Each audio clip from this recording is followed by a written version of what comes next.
بہت شکریہ اساتذہ کرام، طلباء و طالبات، یہاں بڑا میرا پرتکلف تعارف پیش کیا گیا ہے۔ بیسیکلی بات یہ ہے کہ میں اپنے آپ کو ہمیشہ ایک اسٹوڈنٹ سمجھتا ہوں، اور اسٹوڈنٹس میں جب ہوتا ہوں مجھے اچھا لگتا ہے ان کے ساتھ انٹریکٹ کرنا، ان کے سوال کے جواب دینا۔ تو میں کچھ گفتگو ضرور کروں گا، لیکن پھر میں یہ چاہوں گا کہ کچھ آپ لوگ اس کے اندر پارٹیسپیٹ کریں۔ اور پہلی بات تو میں ہی آپ سے ایک سوال سے شروع کرتا ہوں اپنی گفتگو شروع کرنے سے۔ کہ آپ سب لوگ آیات کے اسٹوڈنٹس ہیں، اور کوئی مجھے بتائے گا؟ کوئی اور مجھے بتائے گا؟ ہاں ہاں بتاؤ۔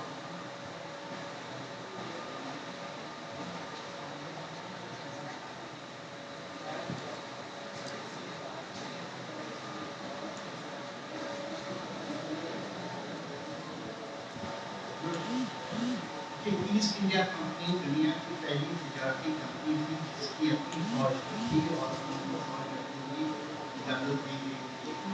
اور کوئی قانونی جرنلز کو جواب دے گا کہ what should we study in East India؟ کیوں پڑھیں؟ کوئی بتائے، کوئی اس کی ریلیونس؟ چلیں پھر آپ سے میں بعد میں پوچھوں گا۔ آپ بتا رہے ہیں، آپ ہاں بتائیں۔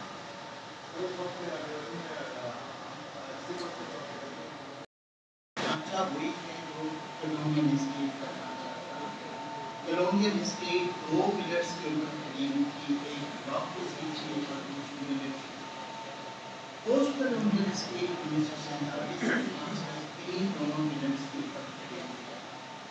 کولونیل اسٹیٹ کے اندر پالیٹیشنس کی وہ بیسک پاورفل لوگ نہیں تھے۔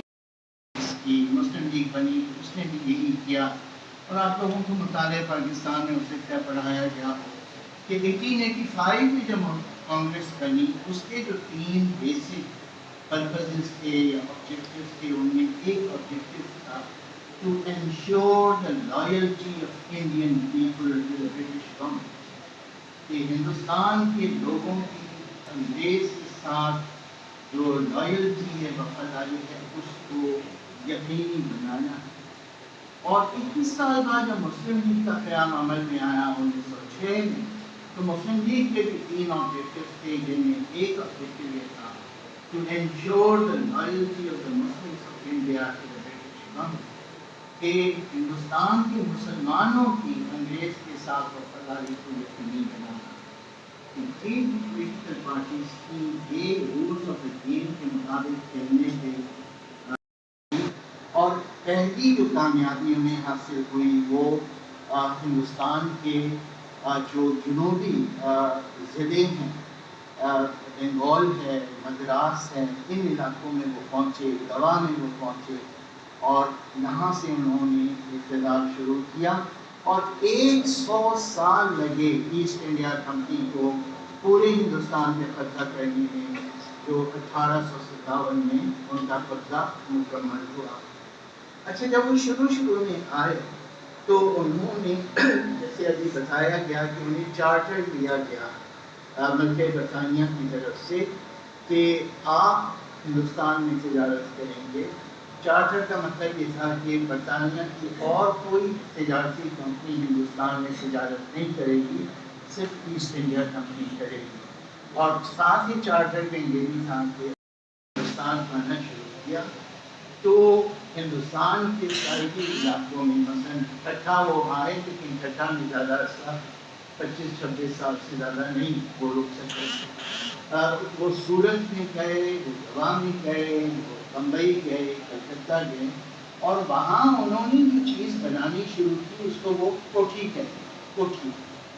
اب آپ میں سے کتنے آپ نے کوئی کوٹھی دیکھی ہے؟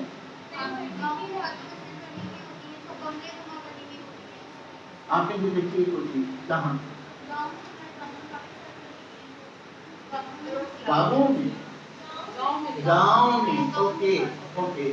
اچھا، کوٹھی کا لفظ ہے وہ آج کل نہیں سننے میں آتا، اور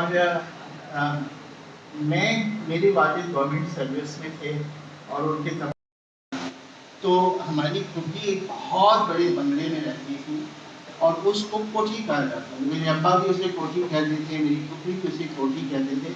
مجھے کبھی نہیں سمجھ میں آیا کہ یہ کوٹھی کون کہلاتی ہے.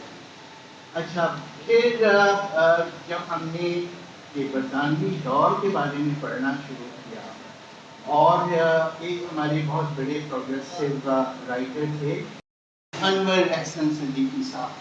انور احسن صدیقی صاحب کی آٹو بایوگرافی چھپی گلے پرخون کی گلابی سے کے نام سے. تو اس میں دیا انہوں نے کہ کس طرح سے ہندوستان سے کوئنس روڈ کی طرف جاتا ہے اور لیفٹ ہینڈ پہ تقریبی اسکول ہے اور رائٹ ہینڈ پہ بہت ملٹی اسٹوری بلڈنگ بنی ہے. یہ ملٹی آپ لوگ باتیں نہ کریں, جو بہت بڑی ملٹی اسٹوری بلڈنگ ہے یہ میری پھوپھی کی کوٹھی ہوتی ہے, رائٹ. تو کوٹھی کے اندر سروینٹ کوارٹر الگ ہوتا تھا, ریزیڈینشیل کوارٹرز الگ ہوتے تھے, پارک الگ سے ہوتا تھا, یہ سارا کچھ ہوتا تھا. جب ہم نے کلونیلزم پڑھا تب سمجھ میں آیا کہ کوٹھی کس چیز کو کہتے ہیں. انگریز نے یہاں آن کے سورت میں, ٹھٹھا میں, بمبئی میں, مدراس میں کوٹھیاں بنائی. اس کوٹھی کے اندر انگریز تاجروں کے گھر ہوتے تھے, اسی کوٹھی کے پورے رقبے کے اندر گودام ہوتے تھے, اسی کوٹھی کے رقبے کے اندر ان کے دفتر ہوتے تھے جن میں لکھت پڑھت کا کام ہوتا تھا, کتنا مال آیا, کتنا مال بکا, یہ سارا کچھ اسی ہماری منہ سے بدبو نہ آئے گی. تو الائچی بھی بڑی مقبول تھی, تو یہاں کی یہ چیزیں وہاں لے جائی جاتی تھیں.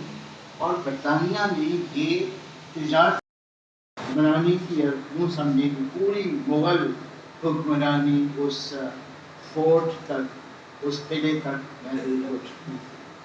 پھر اور انہوں نے میڈیول انڈیا کے یا مغل انڈیا کے بارے میں بڑی تحقیقات کی ہیں.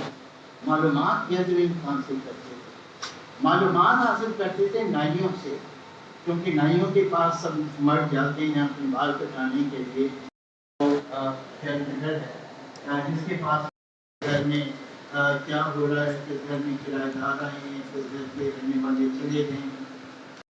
لیکن ہندوستان کے لیے اس نے کیا مانا ہے, ہندوستان کے لیے اس نے مانا ہے کہ اپنے ریسورسز سے محروم ہونا, اپنے جو صوبے کے سیاسی اقتدار ہے اس سے محروم ہونا.